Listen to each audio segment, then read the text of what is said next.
Hello, you've caught me playing Astro Bot when really you should have caught me doing other things. The game is too much fun, especially when it comes to repeatedly playing all the vicious void levels in an effort to beat Rosie, while also trying to stay one step ahead of my daughter, whose gaming prowess has grown alarmingly since rinsing my time on spring-loaded run.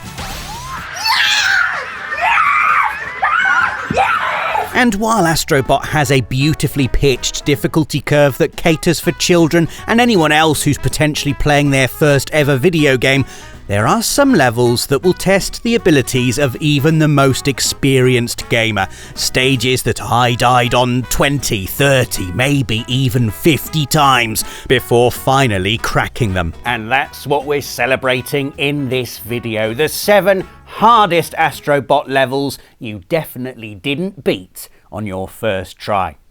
No, you didn't. Stop lying. First up, we've got Splashing Sprint, one of the 4 square icon challenges in Camo Cosmos. By the time you reach this bit, you'll already be familiar with the icon levels, optional stages in each galaxy offering, let's just say, a good, hearty platforming challenge. But even with the circle and triangle levels under your belt, Splashing Sprint feels like a real step up. Basically, it's a game of the floor is lava, except it's the floor is lava where the floor actually is lava, plus there's a frog shooting homing rockets and a series of flame-spewing rotating pillars to avoid. It's all right though, because you've got a rubber duck.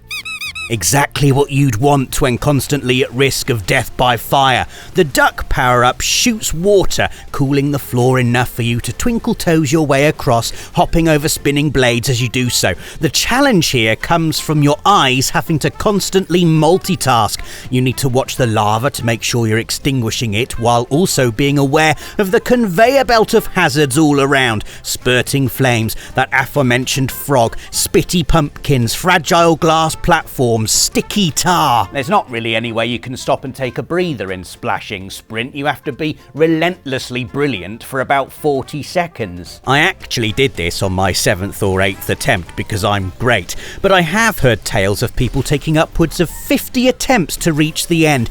The secret is to believe in yourself, yes, but mostly believe in the rubber duck. There is no fire to which it can't stand up. No heat too great for it.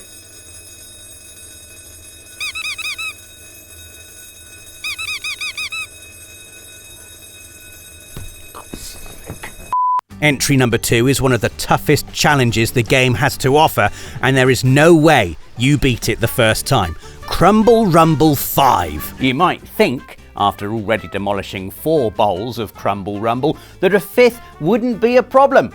But your eyes were bigger than your stomach, weren't they? Oh, it's easy. You just make the enemies fall through the floor. Yeah, that's fine when there are 3 of them. It's even fine when it's those pesky propeller bots. But flanking an active volcano with 6 fire-breathing bolts is the opposite of easy. It is hard. The last texture you want in a crumble. Keeping Astro from burning his bot behind on all the belching flames and lava rain is no mean feat, and you'll need to chip away at it until you've formed a strategy that works for you. Do you spin to unscrew the flamethrowers, or do you laser leg them out of the floor? Go for the volcano straight away, or leave it until the end? When you find that magic combination, just make sure you don't immediately fall through the floor yourself afterwards. There you go. Oh, I did it! Yes! No. Yes! No. I did it eventually, all right? Next up, Ginny's Revenge, a secret level in the Feather Cluster that's essentially a big boss fight against this guy, because beating him once in Ginny of the Lamp wasn't enough, apparently. Now, bosses in Astro Bot aren't hugely difficult. You'll probably die a few times while you figure things out, but we're not talking Elden Ring here. Ginny's Revenge, however, is for me the toughest boss fight in the game. It's a straightforward premise: dodge his increasingly dangerous attacks and smack his golden skulls back at him 3 times to win. But when you've also got to be mindful of those little electricity bots, a load of blue spitting goop things, 6 homing missile frogs and a bunch of stomping bells, then all of a sudden you realise this genie has been rubbed up the wrong way. The kicker, or perhaps I should say the slipper, is that you have to navigate all of this while on ice. Try doing anything else that requires concentration while skating about on ice and see how far you get. It's the ice that will get you in Ginny's Revenge, a treacherous arena in which you can easily slide off the edge while dodging everything else. I heard about one person who had Ginny beat, head bowed, ready to go in for the final blow, only to accidentally go skating off the edge in a burst of premature excitement. Tragic. My third wish is that I defeat you, Ginny. Yes! Yes! Why didn't you just make that your first wish? I use that for a bag of Starburst. And the second wish? Another bag of Starburst.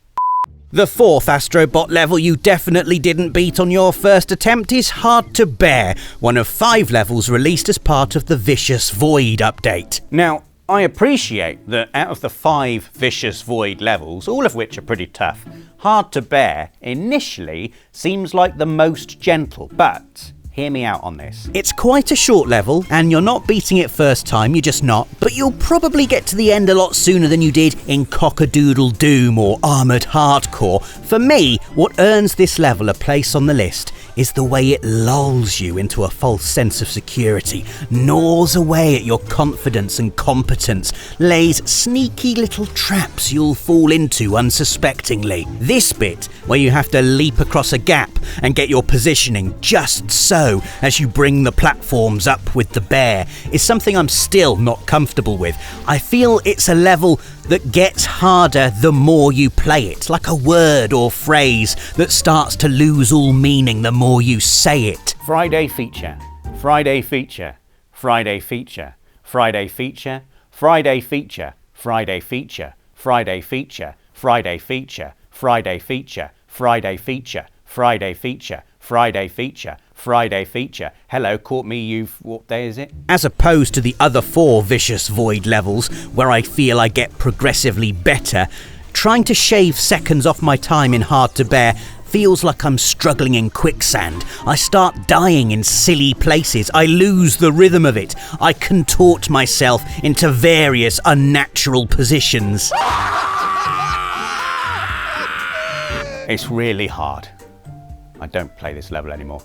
Entry number 5 is Thrust or Bust, another one of the 5 levels in Vicious Void. Fun fact, to make sure we got a short out as soon as possible for these, we made staff writer Connor capture them in another room so we didn't inadvertently absorb level knowledge before our competitive live stream. He particularly enjoyed this one, if I recall. The thing that makes Thrust or Bust stand out amongst the other incredibly challenging Vicious Void levels is the potential for danger at any moment.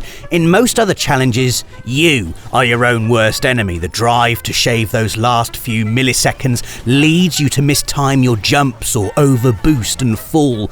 But Thrust or Bust is less about making it to the other side as fast as possible and more about making it to the other side full stop. You've got giant bells, spinning octopuses, sticky bomb bots, and there are spikes everywhere. Honestly, if you made it to the end of this hellish obstacle course in the sky on your first try, then I am genuinely awestruck. And in my opinion, that would be even more impressive than holding the world record time. Which I reckon I could get pretty close to if I tried.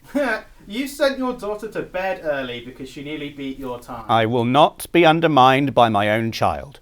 Level number 6 you will never beat first time is the Great Master Challenge. But when you get a level with a name featuring the words Great Master and Challenge in the title that also can't be accessed until you've completed every other challenge in the game, I don't know why I expected anything else, to be honest. It does exactly what it says on the tin, leaving you feeling pulped and strained. There's nothing here you haven't seen before. By this point you know every trick the game will pull to keep you on your pointy metal toes, and you're prepared for them. You can nail those jumps that require perfect timing. You know the exact method to tackle those tricky enemy placements. The spatial awareness for perspective shifts is now carefully honed. And that's great. But can you do all of that in the same level without dying once, like heck you can. No, the difficulty in the Great Master Challenge is not found in its building blocks. It's that those building blocks are stacked one after the other to form a platforming marathon to complete in a single attempt, which you definitely cannot do the first time. It's a bit like attempting to do a big DIY project. You know how to do it all in theory, and you managed to repair your garden wall that one time, and then it's only when you're halfway through redoing your entire patio that you realise you have enormously overestimated your ability. I'm not sure if it's Chop Chop, Master Onion or the Gaming Rage, but this level had me in tears. Now, this list hasn't been in any particular order, but the final entry, To the Beat, is, in my humble opinion, not just the hardest level in Astro Bot, but one of the hardest things I've ever done. I was going to say in video games, but I think actually just in my life ever. Climbing Ben Nevis, watching my wife give birth, completing To the Beat. All up there. I just couldn't wrap my brain around the predictability of it. It's always to the music. Just listen to the music, Dave would say deliberately unhelpfully. I was listening to the music, but I could not, for the life of me, get the timing down. And the level just goes on. I died at every single bit. Every single thing that can kill you into the beat has killed me. The spiky trampolines, the electric floor, the glass floor, the spinny electricity, the spitty guy, the other spinny electricity, the spiky guy, the moving blocks, the spitty guy on the moving blocks, the spinny spiky guy, the other electric floor, the spitty pumpkin, these birds, those birds. And those birds again. Everything, everywhere, all the time, basically. Die, die, die, die, die. I turned Astro Bot into a flippin' roguelike, only one where I learned nothing in each run. I just had to keep trying until that one time where I just did it for no reason I can explain to you. I will never play this level again. And there we have 7 Astro Bot levels you'll never beat first time. Let us know in the comments if you actually did beat any of these levels first time. I don't believe you. Give us a like if you've enjoyed the video, and don't forget to subscribe and click the notification bell for more of these videos every Friday. Thanks for watching. See you next week.